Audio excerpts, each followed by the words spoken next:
నారాయణఖేడ్ నియోజకవర్గం నారాయణఖేడ్ పట్టణంలోని శ్రీ సీతారామాలయంలో నిర్వహించిన శ్రీరామ నవమి ఉత్సవ సందర్భంగా శ్రీరాముల వారిని దర్శించుకొని ప్రత్యేక పూజలు నిర్వహించి ఉత్సవాల్లో పాల్గొన్న నారాయణఖేడ్ శాసనసభ్యులు డాక్టర్ పట్లోళ్ల సంజీవరెడ్డి దంపతులు, జహీరాబాద్ పార్లమెంట్ కాంగ్రెస్ అభ్యర్థి సురేష్ షెట్కార్, నాగేష్ షెట్కార్, యువనేత సాగర్ షెట్కార్ పాల్గొన్నారు. ఈ సందర్భంగా సురేష్ షెట్కార్ మాట్లాడుతూ రాముడు అందరివాడు అని అన్నారు. తదనంతరం అన్నదానం కార్యక్రమంలో పాల్గొన్నారు. వారితో పిసిసి సభ్యులు శంకరయ్య స్వామి, పట్లోల సుధాకర్ రెడ్డి, వైస్ చైర్మన్ దారం శంకర్ షెట్, మూలశెట్టి యాదవ్, వివేకానంద, మహేందర్, మాణిక్రావు పటేల్, కాశీనాథ్ పటేల్, విజయ్ కుమార్ పటేల్, ఋషిరెడ్డి, పండు, సాయి చరణ్ తదితరులు పాల్గొన్నారు. 500 సంవత్సరాల పురాణ రామాలయం. ఈ రామాలయానికి పునర్నిర్మాణం చేయాలని మాదనంద స్వామి గారు గౌరవనీయులు సూచన చేయడం జరిగింది. దీనికి 500 సంవత్సరాలు ఎందుకు పునర్నిర్మాణం చేస్తే బాగుంటుంది అని చెప్పి వారి తలం గురించి మరి పెద్ద ఎత్తున నిర్మాణం చేయాలని మేము అందరం కంకణం పట్టుకున్నాం.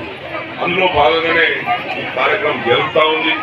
గత 45 సంవత్సరాలు ఎన్నో అడ్డంకులు ఏదైనా అది ఇప్పుడు తప్పకుండా నేను కానీ అది మా శాసనసభ్యుడు సోదరుడు సంజయుడే కానీ మరి రేపు వచ్చే సంవత్సరానికి కనీసం చిన్నగా 6-7 కోట్ల రూపాయలతో మరి మన నారాయణఖేడ్లో ఒక మంచి మన రామ మందిర పునర్నిర్మాణం చేసుకుంటామని కూడా మీకు ఈరోజు శ్రీరామనవమి సందర్భంగా సోదరులందరూ చేస్తా ఉన్నాం.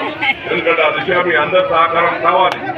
మీ అందరి సహకారం ఉన్నప్పుడే మరి ఈ దేవుని కార్యక్రమం మనకు ఫలప్రదమవుతుంది. మరి తప్పకుండా మాకు ఆ విశ్వాసం ఉంది.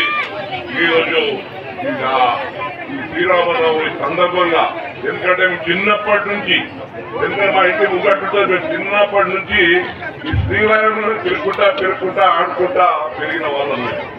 మరి అటువంటి శ్రీరాముడు ఎప్పుడు మా హృదయాల్లో ఉన్నాయి.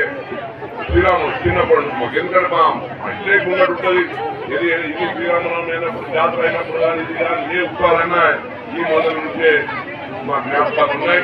మరి తప్పకుండా మా అందరి సహకారంతో, ప్రభుత్వం సహకారంతో, మరి ప్రజల సహకారంతో రేపు వచ్చే శ్రీరామనవమికి మనము కొత్త ఆలయంలో మనము మంచి శ్రీరామనవమి జరుపుకుందామని చెప్తూ ఈరోజు మన ప్రాంతానికి ఇప్పుడే సోదరుడు సంజయుడు గారు చెప్పినట్టు మన ప్రాంత ప్రజలకు సుఖశాంతి ఆరోగ్యంతో మంచిగా ఉండాలని ఆ శ్రీరాముని దయ మన అందరిపైన ఉండాలని కోరుకుంటూ మరి ఈరోజు శ్రీరామ సందర్భంగా ప్రత్యేకంగా మీకు శుభాకాంక్షలు తెలుపుతూ